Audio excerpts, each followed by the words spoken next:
अंतरराष्ट्रीय युवा विद्वान, जैन दर्शन में यूनिवर्सिटी टॉप व गोल्ड मेडलिस्ट, जैन सिद्धांत एवं न्याय विषयों को सरलता से समझाने वाले, यूएसए, इंग्लैंड, ऑस्ट्रेलिया आदि अनेक देशों में जैन धर्म की महती प्रभावना करने वाले, पंडित टोडरमल पुरस्कार, युवा विद्वत रत्न आदि अनेक पुरस्कारों से सम्मानित मूर्धन्य विद्वान डॉक्टर संजीव कुमार गोधा, जयपुर द्वारा जानिए धर्म का मर्म। इस कार्यक्रम के पुण्यार्जक हैं सुरेंद्र जैन, रजनी जैन, राहुल जैन, प्रज्ञा जैन, एरिया जैन, ईरव जैन, फर्म राहुल ट्रांसफॉर्मर्स, कोटा। आज की भावना का नाम है अरंत भक्ति भावना। इस अरंत भक्ति भावना में नाचना नहीं है, गाना नहीं है। क्या होती है अरंतों की सच्ची भक्ति? खूब की हमने भक्ति ऐसी, क्या अरंतों की भक्ति कर रहे हैं, सब अरंतों की भक्ति कर रहे हैं। कैसी सुनो, तीर्थंकरों की भक्ति नहीं कही, अरंतों की भक्ति कह रहे हैं। सुनना, एक एक शब्द बड़ा मार्मिक है। अरंत भक्ति भावना है इसका नाम। महावीर भगवान भक्ति नहीं लिखा, पार्श्वनाथ भगवान की भक्ति की चर्चा नहीं है यहाँ तो अरंत भक्ति की चर्चा है। आदिनाथ भगवान की भक्ति नहीं है, शांतिनाथ भगवान की भक्ति नहीं है यहाँ एक एक तीर्थंकरों की भक्ति की चर्चा नहीं है। सारे तीर्थंकर जहाँ समाहित हो गए हैं उनकी भक्ति की चर्चा है। इसका नाम है अरहंत। अरिहंत कौन है? अरिहंत तीन लोक में अनादिकाल से अनंत काल तक अरिहंत पद को धारण करने वाले जितने भी हों सबके प्रति भक्ति, वो होती है अरंत भक्ति। लेकिन कैसे? चमर लो, नाचो, भक्ति करो, नाचो गाओ। भक्ति से नृत्य गान कोई है कर रहे, आत्म सुबोध कर पापों से डर रहे। इसका नाम भक्ति नहीं है यहाँ पर, इसका नाम भक्ति नहीं है। सारी दुनिया इसे भक्ति कह रही है। भक्ति के नाम पर राग में भक्ति, रंग में भक्ति, विषयों में भक्ति, आसक्ति में भक्ति, धुन में भक्ति। पसीना झरता है उसे भक्ति कहता है। ये अरे भक्ति, भक्ति किसे कहते हैं? भक्तियां देखो तो सही, आप स्तुतियां देखो, भक्तियां देखो। आचार्य कुंद कुंद स्वामी ने लिखी 10 भक्ति, मालूम आपको? पंच कल्याणक प्रतिष्ठा महोत्सवों के समय बोली जाती है। पंच कल्याणक प्रतिष्ठा महोत्सवों में बोलते हैं, वेदी प्रतिष्ठा महोत्सव में बोलते हैं, प्रतिष्ठाचार्य बोलते हैं 10 भक्तियां। शास्त्र भक्ति है, श्रुत भक्ति है, आचार्य भक्ति है, ये सब भक्तियां हैं वहां पर। और प्राकृत में लिखी हुई है, कुंद कुंदाचार्य देव की लिखी हुई है। क्या होगा उन भक्तियों में, क्या चर्चाएं होगी? किसे कहते हैं भक्ति? सच्ची भक्ति क्या होती है? भक्ति का स्वरूप लिखा है हमारे आचार्यों ने। 3 दिन करूंगा भक्ति अभी आपके बीच में, ध्यान रखना। आज से भक्ति करना शुरू कर रहा हूं। जिन लोगों को भक्ति में विशेष प्रकार का रस हो, विशेष प्रकार का अनुराग हो, आप उन्हें प्रेरित कर सकते हैं कल साथ में खड़े होने के लिए, साथ में बैठने के लिए। भक्ति करेंगे, पंडित जी भक्ति करा रहे हैं, भक्ति करो, आओ आओ भक्ति में आओ। सब लोग इकट्ठे होकर के आओ भक्ति करने के लिए। अरिहंत भक्ति, आचार्य भक्ति, बहुश्रुत भक्ति, अरिहंत भक्ति। क्या है भक्ति? गुणेश अनुराग है भक्ति, ये भक्ति की परिभाषा है। गुणों में अनुराग को भक्ति कहते हैं। गुण की पहचान नहीं है, गहरा भक्ति कर रहा हूं, जानता है अरंतों को? अरंत भगवान को जानते हैं क्या? जी कौन अरंत भगवान? भगवान विराजमान तो हैं वेदी पर। महावीर भगवान को पहचानते हो क्या? हाँ जानता हूं ना महावीर भगवान को। महावीर भगवान पहचानते हैं। ये कौन शेर का चिन्ह लगा हुआ है? महावीर भगवान है ना, पहचानता हूं मैं महावीर भगवान को, बराबर जानता हूं मैं। पार्श्वनाथ भगवान, वो तो दूर से ही दिख जाते हैं, फन लगे हुए। पार्श्वनाथ भगवान, भक्ति हो, जय जय नाथ परम गुरु हो, भक्ति हो रही है, नाच रहे हैं अपन भक्ति में, भक्ति में पसीना झरता जा रहा है और भक्ति होती जा रही है। भाई साहब, गुणों को पहचाने बिना सच्ची भक्ति होती नहीं है। अरहंत भगवान के स्वरूप को जाने बिना उनकी भक्ति होती नहीं है। वीतरागियों को जाने बिना वीतरागियों की भक्ति नहीं होती। अरहंत भगवान को जाने बिना अरहंतों की भक्ति नहीं होती। सिद्धों को जाने बिना सिद्धों की भक्ति नहीं होती। भक्ति की उमा स्वामी आचार्य देव ने, वंदे तद्गुण लब्धये, इसे कहते हैं भक्ति। वंदे तद्गुण लब्धये, मोक्ष मार्ग से नेतारम बेतारम कर्म उभ्रताम, ज्ञातारम विश्व तत्वानाम, ज्ञातारम विश्व तत्वानाम, वंदे वंदे तद्गुण लब्धये। हे भगवान, आप जैसे गुणों की प्राप्ति के लिए आपको वंदन करता हूँ। ये है भक्ति, सच्ची भक्ति। आप जैसे गुणों की प्राप्ति के लिए मुझे आपके गुण पसंद आ गए हैं प्रभु, मुझे आपकी वीतरागता पसंद आ गई है, मुझे आपका अनंत सुख पसंद आ गया है, मुझे आपकी सर्वज्ञता पसंद आ गई है। मुझे क्या पसंद आया है? हमें भोग नहीं चाहिए, भोगों का भिखारी नहीं हूँ। हे जिनेंद्र देव, आपके पास में आकर के भोग नहीं चाहिए मुझे, भोगों को मांगने के लिए नहीं आया हूँ आपके पास में। मैं आया हूँ हे प्रभु आपके पास में, पता है किसके लिए? भोगों का भक्त नहीं, आप जैसे गुणों की प्राप्ति के लिए आपके पास में आया हूँ महाराज। इसका नाम है भक्ति। गुणों को पहचानने पर सच्ची भक्ति होती है। कुंद कुंदाचार्य देव ने की भक्ति। भक्ति अधिकार लिखा नियम सार का, खोल करके देखो आप। शुद्ध भाव अधिकार खोल करके देखो आप, भक्ति अधिकार खोल करके, ऐसे चर्चाएं मिलेगी आपको, ऐसी गाथाएं। कुंद कुंदाचार्य देव नियम सार की 135 नंबर गाथा में कहते हैं, क्या अमृत भरा है भाई साहब। 135 नंबर गाथा नियम सार, भक्ति की चर्चा की है। कि नहीं पंडित जी, हम तो जब भी बात करते हैं ना, आप वहां ले जाते हो। कहाँ ले जाते हो? निश्चय में ले जाते हो। बात करते हैं आप तो मतलब ये इसको हम नाच रहे गा रहे हैं यार, क्या हो गया यार, भक्ति करने का भाव हो गया है, चमर लेकर के थोड़ा बहुत हम नृत्य कर रहे हैं। अब हमने यहाँ रंग माँ हमने यहाँ शुरू किया और तुमने कह दिया कि यार ये भक्ति नहीं है, गुणवंशी अनुराग। निश्चय की बात मत करो। सुनो भैया, निश्चय नहीं कह रहा हूँ, व्यवहार बता रहा हूँ। निश्चय की तो बात ही नहीं की मैंने अभी आपके बीच में। कुंद कुंदाचार्य देव ने व्यवहार भक्ति का स्वरूप नियम सार ग्रंथाधिराज की 135 नंबर गाथा में बताया है। 135 नंबर गाथा नियम सार की। पता है क्या गाथा है? हिंदी पद्यानुवाद बोलता हूँ दादा का, हिंदी में अर्थ समझ में आएगा सबके। मुक्तिगत नर श्रेष्ठ की भक्ति करें गुण भेद से, वह परम भक्ति कही है जिन सूत्र में व्यवहार से। क्या गाथाएं खोलो तो सही, ग्रंथ तो खोल करके देखो तो पता लगे। मुक्तिगत नर श्रेष्ठ की, कौन है? अरिहंत भगवान और सिद्ध भगवान। मुक्तिगत नर श्रेष्ठ की भक्ति करें गुण भेद से, गुण भेद से उनकी भक्ति हो। गुण भेद से अनंत भगवान आप में अनंत चतुष्टय हैं। हे भगवान आप अनंत ज्ञान के धारी हो। हे भगवान आप में अनंत वीर्य हैं। हे भगवान आप अनंत शक्ति संपन्न हो। हे प्रभु आपकी सर्वज्ञता। हे भगवान आपकी वीतरागता। ये देखो आप, ये जो भक्ति है, इस भक्ति का नाम व्यवहार भक्ति कह रहे हैं कुंद कुंदाचार्य देव। ये साहब फिर हम जो ये भक्ति गा रहे थे, नाच रहे थे, कुछ भक्ति नहीं है, काहे की भक्ति है? ये भक्ति का प्रदर्शन मात्र है, सच्ची भक्ति थोड़ी ना, इसे थोड़ी ना भक्ति कहते हैं। क्या ये भक्ति? ये शरीर के प्रदर्शन है, देह की क्रिया है, जड़ की क्रिया है। नाचने में आओ भक्ति करेंगे, आओ नाचेंगे, खूब मजा आया, खूब मजा आया। पंडित जी क्या नचाया यार आपने तो यार, आज तो यार भक्ति में बहुत मजा आया। और पता है क्या कहते हैं हमारे जो लोग, कई साथी लोग इस तरह के हैं, सब परंपराओं वाले सब तरह के लोग हैं ना, वो कहते हैं आओ इतना नचाएंगे आपको, खूब मजा आएगा, देखना आप। क्या बोलो? मैंने, अरे सही में इतना पैसा आपसे ले रहे हैं, आपको नचाएंगे नहीं क्या? मन भर के नाचना, आप देखना, आपका पैसा वसूल नहीं हो जाए तो। पंडित जी आपने नचाया ही नहीं हमारे को, हम नाचने के लिए खड़े हुए और इन्होंने म्यूजिक ही बंद कर दिया। अरे ये बातें तो देखो इसकी। मैं तो भक्ति करने के लिए चमर लेकर के खड़ा हुआ, उन्होंने भजन बंद कर दिया, हमारी कितनी बड़ी इंसल्ट कर दी। तो भाई तेरी भक्ति तेरे अंदर में होनी चाहिए ना। सच में निश्चय भक्ति को नहीं पहचानेंगे तो यही होगा। अन्य परंपराओं में, अन्य मत के यहाँ दो तरह की भक्ति कही, एक निर्गुण भक्ति, एक सगुण भक्ति। मोक्ष मार्ग प्रकाशक के 5वें अध्याय में भक्ति मत वालों की चर्चा की है। वहाँ उन्होंने सगुण भक्ति और निर्गुण भक्ति की चर्चा की है। कोई सगुण भक्ति वाले होते हैं, कोई निर्गुण भक्ति वाले होते हैं। हमारे यहाँ दोनों प्रकार की है। अनंत भगवान के बाह्य स्वरूप को देखकर, उसका विचार करके उनके प्रति बहुमान चमत्कारों को दिखते हैं, चमत्कारों को देख करके मस्तक झुकता है दुनिया का।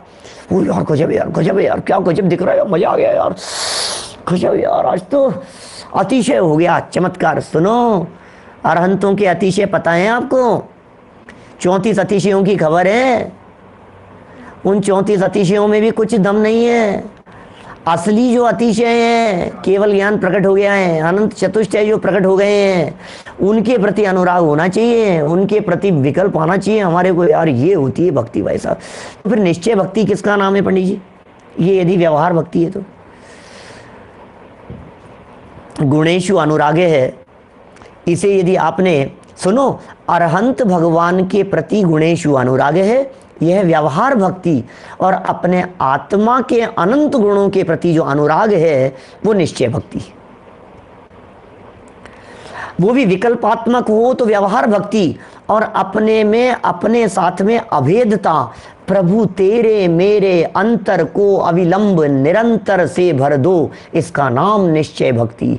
तेरे में और मेरे में हे प्रभु कोई अंतर नहीं रहे, इसे निश्चय भक्ति कहते हैं। अरहंत भक्ति की चर्चा चल रही है यहाँ। अरहंतों के स्वरूप को पहचानो, कौन होते हैं सच्चे अरिहंत।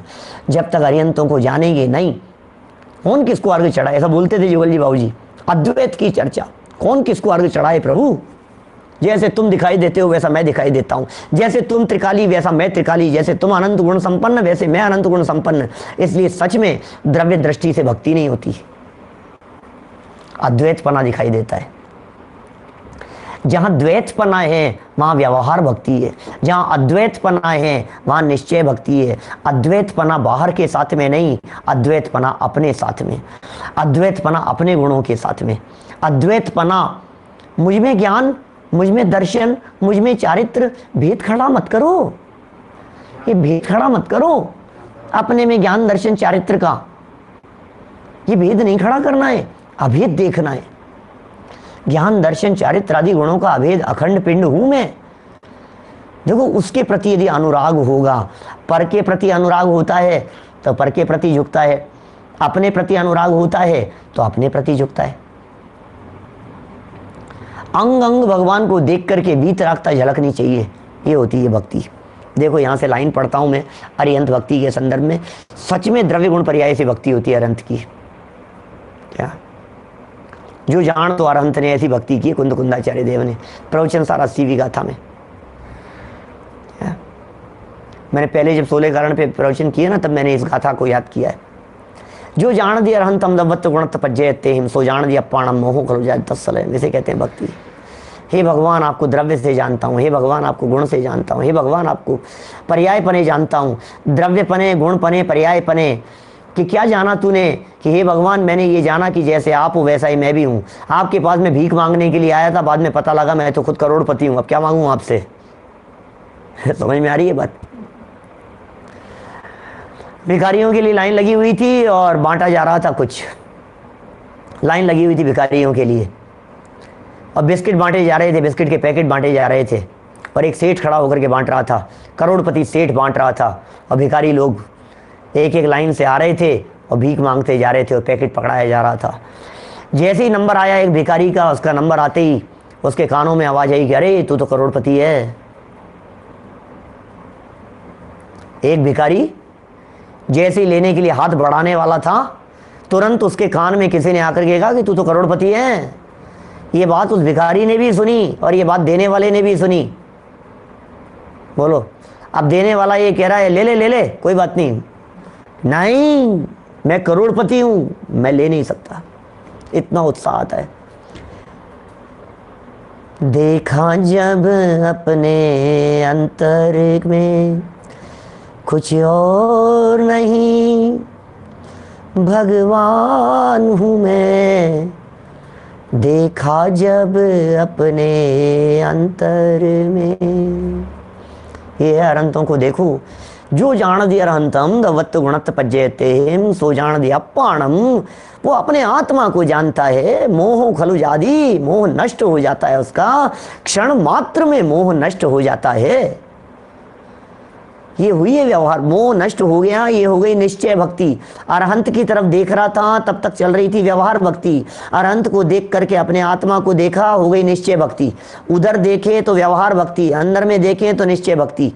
पर में देखना व्यवहार, पर में भी पंच परमेष्टियों की तरफ देखे तो व्यवहार भक्ति। और अभी ये जो भक्ति करता है ना, ये दीपक लेकर के आरती करता है, चमर लेकर के आरती करता है, ये तो न अरहंत की तरफ देख रहा है न अपने आत्मा की तरफ देख रहा है। तो इसको निश्चय कहें कि व्यवहार कहें, दुर्व्यवहार भी तो नहीं कह सकते इसे। मोह खलु जादि तत्सल, मोह नाश को प्राप्त हो जाए, वो सच्ची भक्ति होती है भाई साहब। बोलो, करोड़पति रिक्शे वाली। सुनिए बात क्या कह रहे हैं हम, क्या कह रहे हैं आपको भाई साहब। ये भक्ति करने के लिए जाकर के खड़ा होता है, चमर लेकर के खड़ा है, ये तो कह रहा है मेरी फोटो खींच लेना अच्छी। ये कह रहे हैं विषय कषाय से रही, जो जन विषय कषाय न जाने। मैं लाइन पढ़ता हूं यहां से अरहंत भक्ति की। लाइन पढ़ो आप, पूजन की लाइन पढ़ो, फिर खोलेंगे इसको थोड़ा सा अपन। है अभी अपने पास में 4 मिनट बचे हैं। देखो, सीधा अरिहंत भक्ति पर आ जाओ। वैयावृत्ति तक की लाइनें जो है ना वो याद कर लेना, नाम याद कर लेना कम से कम। जो अरहंत भगति मन आने, सो जन विषय कषाय न जाने। क्या क्या कह दिया? जो अरहंत भगति, जो अरहंत भक्ति मन आने, जिसके मन में अरहंत भक्ति आती है, सो जन विषय कषाय न जाने, न वो विषयों को जानता है न वो कषायों को जानता है। अरे ये तो नाच नाच करके विषयों का भी पोषण करता है और कषायों का भी पोषण करता है, तो उसे अरहंत भक्ति थोड़ी ना कह रहे हैं। जो जन विषय कषाय न जाने तब होती है भाई साहब ये सच्ची तो भक्ति। अब ये नाच रहा है, नाचते नाचते कह रहा है मेरी रिकॉर्डिंग करना मेरी। ओ अच्छी नहीं की तुमने, इस एंगल से नहीं की, तो तू नाचा किस लिए था? ये बतला। भक्ति कर रहा था मैं, तो भक्ति कर रहा था, कषाय का पोषण नहीं कर रहा है। मैं कैसा नाचा, कितना अच्छा था ना, बहुत अच्छा, तो देखना। अरे ये क्या नाचते हैं, ये क्या डांस करते हैं, अब मैं करूंगा तब देखना आप थोड़ा सा। तो क्या कर रहा है भैया, तू क्या कर रहा है? कषाय का पोषण कर रहा है, विषय का पोषण कर रहा है, अपने राग का पोषण कर रहा है, एक्टिंग कर रहा है, नाटक कर रहा है, नौटंकी कर रहा है भगवान के सामने खड़ा होकर के। विषय और कषाय के निषेध की चर्चा चल रही है यहाँ। तो भक्ति में विषय नहीं होते, भक्ति में कषाय नहीं होती, भक्ति कर्णेंद्री के विषय जैसी नहीं होती, भक्ति में चक्षु इंद्री का विषय नहीं होता। ये तो वेल ड्रेसअप होकर के आने की बात करता है, प्रदर्शन करने की बात करता है, अंगों पांगों के प्रदर्शनों की बात करता है, अंग प्रदर्शन करने की बात करता है, शरीर दिखाता है, नाचता है, बांधता है, कपड़े ऐसे पहन करके आएगा, टाइट कपड़े पहन करके आएगा और न मालूम क्या क्या कपड़े कहाँ जा रहे हैं, तू कहाँ जा रहा है, कुछ होश नहीं है तेरे को। कभी सज धज करके आएगा और कभी होश नहीं रहेगा। दोनों प्रकार की परिस्थितियां सब तरह के लोगों में दिखाई देती है दुनिया में। भक्ति जानी नहीं, भक्ति का स्वरूप क्या है। भक्ति का स्वरूप समझा रहे हैं आचार्य देव, अरहत भक्ति का स्वरूप समझा रहे हैं भैया। सच में कभी कभी ऐसा लगता है सारे भक्ति का स्वरूप ही बिगड़ गया है। भक्तामर जो विशुद्ध भक्ति काव्य है, नमोकार मंत्र जो भक्ति काव्य है, अब उनके ऊपर सब बन गए हैं इधर उधर के। राकेश जी भाई साहब आपके यहाँ के तो बहुत फेमस हैं, क्या कहें बोलो। अब ये सब क्या क्या हो गया है सारे दुनिया भर में। भक्ति के नाम पर इलाज हो रहे हैं, भक्ति के नाम पर तबीयत ठीक हो रही है, भक्ति के नाम पर कमर दर्द ठीक हो रहे हैं, भक्ति के नाम पर कैंसर मिट रहे हैं, भक्ति के नाम पर रोग निवारण हो रहा है। अरे भाई रोग तो मिटते हैं भक्ति से, लेकिन निश्चय भक्ति से जन्म जरा मरण के रोग मिटते हैं। अनंत भगवान वीतरागी होते हैं, अनंत भगवान अनंत चतुष्टय संपन्न होते हैं, अनंत भगवान के ज्ञान दर्शन सुख वीर्य पूर्ण प्रकट हो गए हैं। अनंत भगवान को बाहर से भी देखना हो तो समय सार में जैसे 26 नंबर गाथा में जैसी चर्चा की, देह से स्तुति करने वालों की जैसी चर्चा की, परम औदारिक शरीर से स्तुति की जिस प्रकार की चर्चा की, देह की स्तुति को फिर कहा कि झूठी स्तुति हुई है, बोल तो नए विभाग नहीं जानता है। फिर 27वीं गाथा में जाकर के चर्चा की। माने एक बार गहराई से आगम पढ़े बिना काम नहीं चलेगा। आगम पढ़ो, अभ्यास करो। जो अरहंत भगति मन आने, क्यों आए भाई साहब अरहंत की भक्ति? क्योंकि अरहंतों के प्रति बहुमान का भाव। मुझे बनना है अरहंत जैसा, इन जैसा बनूंगा मैं। और आज है आचार्य भक्ति। अरे आचार्यों की भक्ति करो। क्या कैसे होती है आचार्यों की भक्ति? आचार्यों की भक्ति किस प्रकार से होती है, कैसे करते हैं आचार्य परमेष्ठी? भक्ति किस प्रकार से की जाती है आचार्यों के माध्यम से, जानो तो सही एक बार। हम आचार्यों की भक्ति करें तो क्यों करें आचार्यों की भक्ति? तो सुनो, गुणेषु अनुरागे भक्ति कहलाता है। गुणों के प्रति अनुराग को भक्ति कहते हैं। आप जानते हैं आचार्यों के गुणों को? कि बिल्कुल जानते हैं आचार्यों के गुणों को, क्यों नहीं जानते हम? पीजी कमंडल वाले होते हैं, ये होते हैं, वो होते हैं, उनकी बहुत दादागिरी चलती है। अरे भाई सुन तो सही, दादागिरी चलाने वाले आचार्य नहीं होते, संघ के संचालन वाले आचार्य होते हैं। जब तक महिमा नहीं आएगी तब तक सच्ची भक्ति नहीं होगी। सच्ची भक्ति के लिए सच्ची महिमा चाहिए। आचार्यों की भक्ति करना है ना, कल खूब कहा था मैंने, नाचने गाने का नाम नहीं है, उछल कूद का नाम नहीं है, उठा पटक का नाम भक्ति नहीं है, चंवर लेकर के कदम हिलाने का नाम भक्ति नहीं है। क्या होती है भक्ति, कैसी होती है भक्ति? भाई गुणेषु अनुरागे भक्ति, ये भक्ति के लिए सूत्र मिलता है। ये व्यक्ति भक्ति की व्याख्या मिलती है हमारे यहाँ जनागम में। गुणेषु अनुरागे है, गुणों के प्रति जो अनुराग है, गुणों के प्रति जो हमारा अपनापन है। और क्यों? वंदे तद्गुण लब्धे, हमें भी तो उन जैसा बनना है। आपको यदि आचार्यों की चर्या पसंद आएगी तो मस्तक भी झुकेगा और उन जैसा बनने की भावना भी होगी। आपको पसंद आते हैं आचार्य? आपको पसंद आती है वीतरागी संतों की, दिगंबर संतों की लाइफ स्टाइल, उनकी जीवनचर्या, वो किस तरह से जीते हैं? अस्थि की मस्ती में झूमने वाले हमारे वीतरागी संत किस तरह से जीवन यापन करते हैं? आपको मज़ा आता है क्या उनकी जीवन और चर्या को देख करके? उत्साह आता है क्या? संघ के संचालक होते हैं, दीक्षा और सदुपदेश, संघ का संचालन ये आचार्यों के मूल कार्य होते हैं। दीक्षा लेने वाले को योग्य जानकर दीक्षा प्रदान करते हैं, और अपने दोष प्रकट करने वाले को प्रायश्चित विधि के द्वारा शुद्ध करते हैं। जो संघ में सम्यक दर्शन, सम्यक ज्ञान और सम्यक चारित्र की अधिकता से प्रधान पद प्राप्त करके मुनि संघ के नायक हुए हैं, जो मुख्य पने तो निर्विकल्प स्वरूपाचरण में ही मग्न रहते हैं, किंतु कदाचित रागांश का उदय हो तो धर्म के लोभी अन्य जीवों को धर्मोपदेश भी दे देते हैं। पात्र जीव को दिखाई दे रहे हैं तो उन्हें धर्मोपदेश दे देते हैं, उन्हें समझाने के लिए भी उन्हें विकल्प आता है तो समझा देते हैं। इतने काम है आचार्यों के। आचार्यों के लिए एग्जाम्पल दिया जाता है, जस्ट लाइक प्रिंसिपल, प्राचार्य। आचार्य भी कहते, प्राचार्य को भी आचार्य कह करके पुकारते हैं हम लोग। कॉलेज के प्रिंसिपल हैं, हमारे स्कूल के प्रिंसिपल हैं। तो ये जो प्रिंसिपल हैं, ऐसा काम है, पढ़ाने का भी काम होता है और पूरे मैनेजमेंट को भी संभालने का काम होता है। भाई साहब, बहुत बड़ी जिम्मेदारी का पद होता है आचार्यों का। आपने क्या समझ रखा है? आचार्यों का पद इतना साधारण नहीं होता। कितना साधारण, कुछ भी किसी से भी प्रभावित हो जाए, नहीं। पूरे संघ की बहुत बड़ी जिम्मेदारी आचार्यों के ऊपर हुआ करती है और बहुत गजब का एडमिनिस्ट्रेशन उनका इतना सुपर होता है कि हमें तो ख्याल में ही नहीं आती है। इतना स्ट्रॉन्ग एडमिनिस्ट्रेशन है उनका।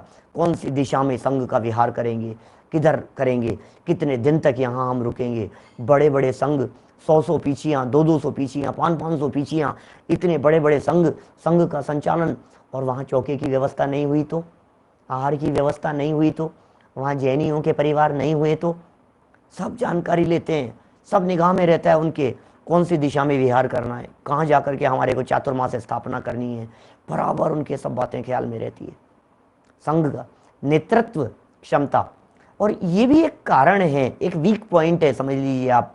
क्योंकि आचार्यों का उपयोग इन सब व्यवस्थाओं में लगा रहता है, जिम्मेदारी रहती है माथे पर, इसलिए उन्हें मुक्ति की प्राप्ति नहीं होती है। आप जानते हैं, मोक्ष जाने के लिए मुनि बनना तो अनिवार्य है, लेकिन आचार्य और उपाध्याय बनना ये बाधक कारण है। क्या? मुनि बनने के लिए, मोक्ष जाने के लिए आचार्य पदवी बाधक है, मोक्ष जाने के लिए उपाध्याय पदवी बाधक है। क्योंकि जब तक उस पद का भार रहेगा, जब तक जिम्मेदारी रहेगी, तब तक मुक्ति की प्राप्ति नहीं हो सकती। इसलिए समाधि के समय, जब अपना अंत समय निकट आता है, निकट जान करके वे निर्भर हो जाते हैं और अपनी आचार्य पदवी किसी और संघ के योग्य, अकेले ज्ञान से योग्य नहीं चलेगा, अकेले समझदारी से काम नहीं चला करता है। क्या? प्रिंसिपल बनने की योग्यता अकेले ज्ञान वाले व्यक्ति को नहीं होती है। संभाल पाएगा कि नहीं संभाल पाएगा, वो भी व्यवस्था, वो भी उनके अंदर काबिलियत होनी चाहिए। और ये भाई साहब प्रायश्चित देते हैं, इसका मतलब मजिस्ट्रेट जैसा काम करते हैं। आप क्या सोचते हैं? एक अपराध अलग अलग तरह का, और अलग अलग तरह के अपराध की अलग अलग तरह की सजा। हमें तो इतनी महिमा आती है जब हम सोचते हैं, यार अंदर में रत्नत्रय की प्रमुखता जिनके दिख रही है, सम्यक दर्शन ज्ञान चारित्र की अधिकता से प्रधान पद प्राप्त किया है, संघ के नायक हो गए हैं, संघ का संचालन कर रहे हैं। ये सब बातें तो उनकी लाइफ में है ही, बाहर में भी और अंदर में भी। संघ के नायक, 500 संघ, कौन मुनिराज क्या कर रहा है? क्या मजाल किसी मुनिराज की जो किसी बात को छिपा ले हुए आचार्य से? हो नहीं सकता है भाई साहब ऐसा। आंखों के इशारे से पता लग जाता है कौन कितने पानी में है, इतने परिपक्व होते हैं आचार्य। मैं हमेशा वो प्रसंग सुनाता हूँ, आपने सुना होगा। एक मुनिराज ने बतलाया नहीं, अपनी बात नहीं कही, और जब बात नहीं कही तो 3 दिन बाद में फिर रहा भी नहीं गया, क्योंकि वो तो आचार्य होते हैं, उनका तो वर्चस्व ऐसा होता है कि ये घबरा गए, तो बतला दी उन्होंने बात। महाराज कोई बात नहीं, गलती हो गई मेरे से, प्रायश्चित दीजिए। मैं गलती ऐसी हो गई थी, बताते हुए भी शर्म आ गई, मैं बता नहीं पाता, आप आदेश दीजिए क्या करना है। बोले भैया इसका तो मैं नहीं दे सकता प्रायश्चित, उनके पास में जाओ, उन आचार्य के पास में। वहाँ चले गए, सारी बात बताई संघ में जाकर के। उन्होंने कहा इसका प्रायश्चित तो तुम्हारे वो आचार्य देंगे। उन दूसरे संघ के आचार्य के पास भेज दिया। 5-5, 7-7 संघों में घुमाया उनको, और घूम करके अंतिम संघ, 7वें संघ वाले आचार्य ने कहा अपने ही आचार्य के पास में चले जाओ। खुद के आचार्य के पास में आ गए। महाराज आपको ही प्रायश्चित देना था, आपकी आज्ञा सर माथे पर, जो आज्ञा देंगे मुझे स्वीकार है। इतना सब घूम करके आया हूँ, बता करके आया हूँ मैं, क्या काहे घुमाया आपने? आप ही बता देते, पहले ही बता देते, मानने को तैयार हो जाता। आचार्य श्री ने कहा तेरा प्रायश्चित हो गया, जहाँ निर्दोष हो गया तू, निर्दोष रीति से आत्म साधना कर, आराधना कर। क्या हो गया महाराज, प्रायश्चित तो दिया ही नहीं। बोले तेरी गलती ये थी कि तूने छुपाने की भावना रखी, तेरी गलती ये थी, मैं ये बात अपने मुंह से कैसे कह करके बतलाऊंगा, और तूने अपने मुंह से जगह जगह जन जन में जा करके, अलग अलग संघों में जाकर के इस बात को बतलाया, ये इसका प्रायश्चित है। 2 मुनिराज, एक जैसा अपराध, सजा अलग अलग। बोलो ऐसा होता है? आप कैसे पकड़ेंगे? एक व्यक्ति ने पेन चुराया है, एक व्यक्ति ने किताब चुराई है। बोलो एक व्यक्ति ने मोबाइल चुराया है, सबकी एक जैसी सजा होगी क्या? सोचो जरा, क्या एक जैसी सजा होगी सबकी? एक व्यक्ति ने धन चुराया है, एक व्यक्ति ने चेन चुराई है, एक व्यक्ति ने हेलमेट चुराया है, सर के ऊपर लगाने वाला हेलमेट वो चुरा लिया है। बोलो मेरा कहने का मतलब ये है, ये न्याय व्यवस्था क्या कितनी कितनी बड़ी जिम्मेदारी का काम है। इतनी बड़ी जिम्मेदारी कि हमें सजा नहीं देनी है, हमें उसे निर्दोष करना है। ये कितनी बड़ी जवाबदारी है। एक मुनिराज से कहते हैं चलो तुम्हें 3 दिन तक आहार नहीं लेना है, 3 दिन तुम्हारे भोजन के त्याग रहेंगे। ओहो ठीक है महाराज। दूसरे मुनिराज को देखा, सुनो कोई उपवास नहीं चलेंगे, रोजाना तुम्हें जाकर के आहार लेना है। जो आज्ञा महाराज। एक को कह रहे हैं आहार लेना है, दूसरे को कह रहे हैं आहार नहीं लेना है। अपने घरों में नहीं होती है ऐसी स्थिति। एक बच्चे को कहते हैं 3 घंटे तक उठेगा नहीं, चुपचाप पढ़ता रहेगा। तो क्या देख रहा है, बहुत पढ़ लिया, उठ। एक को कहते हैं भाई तू पढ़ना बंद कर, ज्यादा मत पढ़ा कर। एक को कहते हैं तू पढ़ा कर। अब इसका उपदेश वो मान ले और उसका उपदेश वो मान ले तो क्या होगा? बोलो अनर्थ नहीं हो जाएगा? ये हमारे आचार्य हैं, आचरण का पालन करते हैं, उत्कृष्ट आचरण है।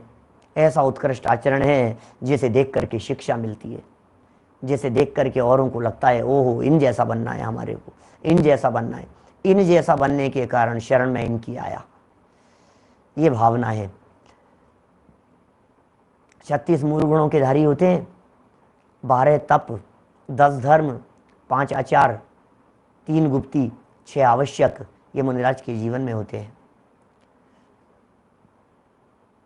आचारों का पालन करने वाले होते हैं, इसलिए आचार्य कहलाते हैं। 5 प्रकार के आचार हैं, 5 आचार जानते ही होंगे आप लोग, तो घरों में बनाते भी होंगे। एक नींबू का है, एक हरी मिर्च का, एक आंवले का, 5 आचार बनाते होंगे ना आप लोग अलग अलग तरह के। तो अपने आचार्य भी जो होते हैं ये 5 आचार बनाते हैं। अरे कौन से पंचाचार? ज्ञान दर्शन चारित्र तप वीर्याचार, ये ज्ञानाचार, दर्शनाचार, चारित्राचार, तपाचार, वीर्याचार, ये 5 प्रकार के आचार होते हैं। इन 5 प्रकार के आचार्यों के पालन करने वाले होते हैं। ये आचार है उनके, ये आचरण है उनका, ये लाइफ स्टाइल है उनकी, जिसे देख करके भक्त जीव, अरे ऐसे सम्यक दृष्टि जीव, जिन सम्यक दृष्टि जीवों को देख करके देवों का मन ललचाता है, जिनकी गृहस्थ दशा को देख करके पहे सुरनाथ जजे हैं, वे सम्यक दृष्टि जीव भी जिनके चरणों में झुकते हों, अरे संग में रहने वाले 6ठे 7वें गुणस्थानवर्ती मुनिराज भी जिनके चरणों में झुकते हों, कैसे होते हैं वे, कैसे होते होंगे। रंच मात्र माइनस पॉइंट दिखता है ना, निगाह से उतार देते हैं। क्या बात करते हो आप, किसके निर्देशन में कौन चलता है? पिता के निर्देशन में बेटा नहीं चलता है, 700 मुनिराज निर्देशन में चल रहे हैं, कुछ तो बात होगी भाई साहब।